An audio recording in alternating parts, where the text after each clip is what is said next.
In this video, I'm going to show you how to close the different combination trades shown here and here inside the Interactive Brokers mobile app. I'm focusing on a bull put spread that has gone well and an iron condor that has not gone well to show you how to close the trades easily, but also with this iron condor, how to close individual legs of the trade if you want to give it some life to try and recover. Let's start first with the AMD bull put. And we can see here that the 135, 130 bull put is positive $60 in unrealized P&L, meaning we've got $60 of profit that we can take off the table. If I scroll over to the right, I'm going to look to see how many days left I have in this trade. With 14 days left, I'm going to take profits early, recycle that capital, and get it back out there in the market, moving around. So to do this, the easiest way is to just click on your position right here. It's going to pop open a small little sub chart. It just says no chart right now, but if I go and click right in this area right here, it's going to pop open to the order area for this trade. And what I can do then, I can see some details in here about the different legs. It's kind of the open interest. The volume doesn't really apply to us at this point, but what I want to look at is right here today, up 45 bucks, total unrealized profit. Again, $60 that I can lock in, and I have my average price there of what I paid for this position in the initial kickoff, and I also have my position shown there. It's rough worth right now is about $26.95, meaning I've kind of shaved again $60 off between this number here and this number here. So 60 bucks of profit. To get this, just click down here in this area. It's going to pop open the thing that you want to see as closed position. Okay. And we could click on buy and sell and figure out the logistics going back and forth with it. But what we want to do is keep this really easy. And we want to just go click close position. And this is going to auto-populate our position into a quote for us. And you can see I've got my sell and my buy. Those have been reversed from when you actually open the position. Quantity of one, limit order type, and I've got my limit price in here as well. I'm just going to click on a little drop-down arrow on the right-hand side right here to make sure that I'm getting the mid price. And if it's not currently shown at the mid, I'm going to just go down here, click on mid, and put that in there for my price. Then I want to make sure my time in force is still day, and I'm just going to go whoop and slide submit to sell to close off this position. Once you get that magical ding ding sound from Interactive Brokers, you know that your trade has been approved. And I just heard that sound, so now I'm in my transactions area where my orders are, and I can see that we got filled at 28 cents right there. So I go into my trades area. That's going to give me a kind of breakdown of what I looked at and what I had in this trade. I sold and I bought, and the difference between the two is roughly, again, $60, 59 and change right there. If I go to my portfolio tab, I'll see a small profit realized in the top right-hand corner. You can see, boom, it converts it to Canadian for me right there, 80 bucks in the pocket, not too shabby. Now let's dive into this iron condor up here for Apple, which we thought was going to be range bound between the 165 and 180 area, which Apple had been trading in between. Apple popped after earnings up to 185 and change. So our iron condor on the top side is not doing so well, leaving us a 166 negative unrealized P&L with about 14 days left to go. So what we could do if we wanted to close this off and just accept the loss right now, right? We could just click in here again, click down here, and it's going to auto-populate. If we go down to the bottom, we can just click here in this little area and click on close position again. It's going to auto-populate, and we're going to have a different kind of rundown shown here. It's going to give us all our different legs at the top, all four this time, and then we can click in here and go mid, and it's going to be somewhere between 359 and 332 around the mid. Again, those are really wide in terms of the bid-ask spread because there's more legs in this combination trade. There's four legs that have to kind of get that bid-ask.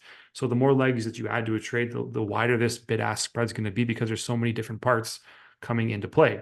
You could do that. We don't want to do that, though, in this scenario. We want to give our trade some time to manage.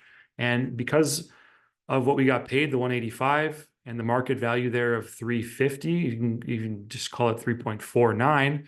If you take 185 and you subtract it from 3.49 like this, 3.49 minus 1.85, right? If we do some quick calculations, I'm not going to do it in my brain because it would hurt too much, but we end up getting a total right there of 164. And that 164 just is our unrealized P&L. That's how you calculate the unrealized P&L. You're not actually losing $350. You'd be just losing the 185 you got paid to open the position. You'd be giving that back plus an additional $166. Obviously, you have to convert to Canadian if you're doing some Canadian trading in here. But we don't want to do this. We want to go back. We want to manage this trade and give ourselves some time for this trade to work. So let's back it up back up the Brinks truck. We're going to try to save some money here. And what we can do is we can do two different things. Okay. You may have seen it when I clicked in here last time. We can actually go in here just like we did before, and we can go down here just like we did before. And instead of closing the entire position right here, we can do something what's called close a side. And closing one side allows us to close the put side or the call side, meaning we'll close two of our legs of this iron condor. So two of the four legs get closed versus the entire position. And if you go back just a second and we look at our iron condor, we can see that Apple's price has gone above our calls, which is right here and right here. So 185 call, 180 call, and it's gone very, very far away or in the right direction for our puts at 160 and 165. So if we were going to close a leg of this trade, it would be the put side. So if we were going to do that, we go in here, again, click down to the bottom, have this little tab pop up for us, and we go close side. When we do this, a little drop down at the bottom is going to open up, and we can either close combo calls, which is not what we want to do right here. We want to close combo puts in this scenario. If we wanted to do that, we just click right here. And the benefit to doing it this way is that you can close them both at the same time. And you don't have any kind of slippage in the market where the price of Apple may kind of shoot up or down really close, really quickly. You'd be giving back a little bit of profit here, 0.04. Click right here to make sure it's the mid. And let's say it's 0.04. And you could just slide to submit to sell this, and that would put it in order to close off those puts for you. Alternatively, what you could do, the other option, I guess, the real option, if you want to keep part of this trade in play, is that you could go down and you could close off this put right here. You could close off this put right here, and then you'd be left again with your Apple call at 185 and your Apple call there at 180, one of which you've sold, one of which you have purchased. For our purposes, we want to keep probably just one of these legs up here going in order to repair this a little bit. And we want to kind of close out both of these. And we're going to close out both of these individually, and we're not going to worry about slippage right now. We're going to click on this one right now first. And same kind of principles apply. We're going to go down to the bottom for this leg and just go close position. You also have an option to roll or exercise right there. We're going to close. We're going to update our price right here. We're just going to go, there's no mid, so let's just go with the ask, I guess, and let's just go submit. Actually, we're going to close it and make it the bid because we're closing this one. That one's gone. Perfect. Go back into our portfolio. We only have 3 left. Go back into our, now it's actually broken up and it's not even a full iron condor anymore. We can see we have this right here, this right here, this right here. Those are all their own little pieces that were an iron condor. So now we have to understand we want to sell this put here as well because we have some unrealized profit locked in right there. So let's do that. Let's click in here. Click in here. Click down here. Close position. We're going to lock in that profit. Let's go right here for a little drop down again. And let's go ask again, it's fine. Submit to buy, close it off. Boom, got that one too. Backing it out. We can take a quick little trip into our transactions area. We can see what we've been doing. We'll update. You can see all of our trades here today, right? We've been doing some put work right here. This was our first trade at the bottom. This is our second trade that we just did right there. So we can see that we have some realized profit there, which is 193 minus 97. So call it $96-ish. I hope the math checks out on that one for Apple. And then we had some profit, $60 for AMD. So we're right around the 156 mark for total profit. Multiply that by 1.3-ish. And I guess you get about 216 roughly. Let's go see how we did with that math. Taking it back over to the portfolio. And 216, 211 right there, realized profit when you look at Canadian dollars so far. So that's great. We've got our profit locked in now. Now we have decision time to make on this iron condor with 2 legs left at 180 and 185. Now this is very important. You need to understand what these -1 and these 1 represents in your own trading account if you're going to do something like this. When you sell a call, right, and the price of the stock, so in this case, Apple goes above 185 is way up here, right, at this level, and our 180 is down here. Well, the stock has gone above, and this means that you have to be willing to sell 100 shares of Apple at this 180 price. If you don't have 100 shares of Apple in your account, you still have to sell 100 shares at $180, meaning you would sell shares you don't have, meaning you'd have a short position afterwards if this was exercised on you. So if you don't want to get into that scenario where you don't have any shares of Apple in your account, make sure you close off this leg of the trade right here. If you do have shares in your account, like we can see we have in this example right here, we've got 300, so it's not a big deal for us. We don't mind if this ends up getting called away, okay? So if those shares get called away, it is what it is. We don't actually have to close this leg out. We can just let 100 shares get called away. That is totally cool with us. We'll sell them for 180. If we bought them for equals to or less than 180, we're making good profit. Let's see what we did buy them for here with Apple. If you scroll over, average price, 168 for those shares. So that'd be okay. We bought them at 168, right? We would have sold them at 180. So $12 a share profit equals 1,200 bucks. Thank you very much. We'll take that and we'll go.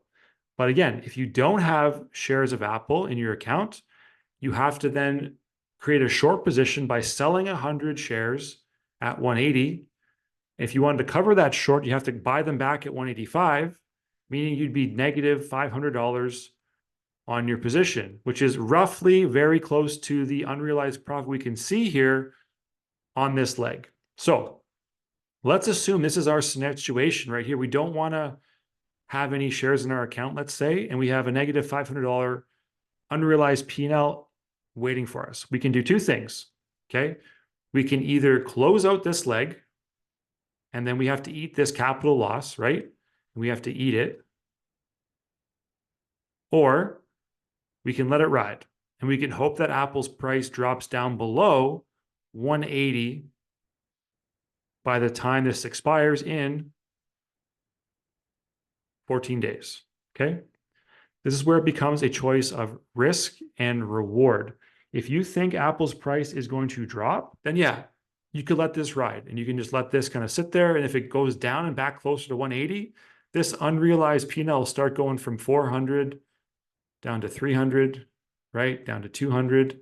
And as long as it gets underneath or gets below that 180 price line by expiration and stays there, you're not going to have to worry about any shares being sold or getting into a short position. You're going to be good. And this would actually end up a profitable trade for you to the tune of your average price of 168. So you'd make $168 if Apple's price goes down below 180 and stays there by the expiration date, which is 14 days away. Make sense? Good. Smash the like button if you're getting value so far, and then understand this. If you let that happen, okay, you may then, if you think that Apple's price is going to pull back, you can leave this leg. So let's say we're going to leave this because we think it's going to go down. Like this is our hypothesis, price is going down. What you potentially want to do then is take this last leg right here of Apple, this 185 call, and you want to sell that potentially, right? Because you bought it to open, you bought this call option, and you know that if you buy a call option on a company, the price has to go up for you to make money, right? That's what a call option is there for, to purchase and go. That is the whole definition of a call option, very plainly. If a stock goes up, you make some money. If you think the stock's going to come down and you're worried about this position up here, then you could, in theory, sell this call option and bank those profits. If you wanted to do that, again, your profit there, 210, that's not a bad chunk of change, right? You could do that, and you could sell that call option back and make some profit. It's really all of it at this point is based on where you think the price of Apple is going to go in the next 14 days. Again, if you think it's going to drop lower, the play may be to hold this and let this profit kind of, or this unrealized loss kind of deteriorate down to a more manageable level. But you want to close this off and lock in the gains then, if that's what you're going to do, because again, this profit's going to go away if the stock price of Apple comes back down to this 180, 185 level. Okay. So let's say in this scenario, we think that Apple's price is inflated and it is going to go down. What we want to do then in that scenario is close off this part of the trade and lock in that profit and wait then for this part to go back down as close to zero as we can. Hopefully Apple's price goes down closer to 180. If it does get underneath there, we're golden, but we still may need to close this trade off in, let's say, 7 to 10 days, depending on where Apple's stock price goes. Okay, if it doesn't get underneath that 180 level, if it's plus 180, we probably want to close off again in those 7 to 10 days and just accept our loss. ACEP, accept the big L right there. Okay, so to do this again, we've been through it. We want to just go in here, click on that, click right here. Going down to the bottom again, we have some nice profit we want to take and put in our account, close position. And again, limit order right there. We want to go up and go on the, let's go the bid right now, submit to sell. Boom, it is done. Backing out of there. One more time. So we've got $497 of profit realized here in this trading scenario. We've closed off 3 of our legs of the iron condor. We closed off the entire 2 legs of our bull put. We've realized some profit up there. And again, we've got some unfinished business right here with this 180 call. We have to kind of just think about where we want to land with that one, but it's in our account now. If we, again, we assume that Apple's price is going to come back down around 180. When it does, or when this gets to a more manageable level, and maybe it goes down to, or maybe you have an idea of maybe 250, you're going to be okay closing that off and just taking the loss on that 250. You'd still be up positively on your overall trades for this trading day if you had this 250 loss added to your account. Otherwise, if it just keeps kind of going up and up and the price of Apple goes higher and higher, you have to kind of have an idea of when you want to get out, assuming you don't have shares in your account because you're giving yourself kind of an unlimited loss scenario.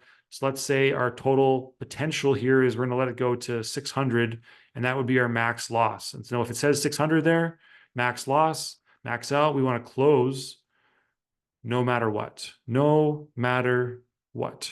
Okay, so just something to think about when you're going to manage this last part of the leg for your iron condor, but that is how you can close out different parts of a combo trade in Interactive Brokers mobile app. My name is Andrew Ferguson. I teach people how stock options work using the Interactive Brokers platform. If you want to learn more like this, make sure you subscribe and follow along. Thanks so much for watching, and I'll see you on the next one.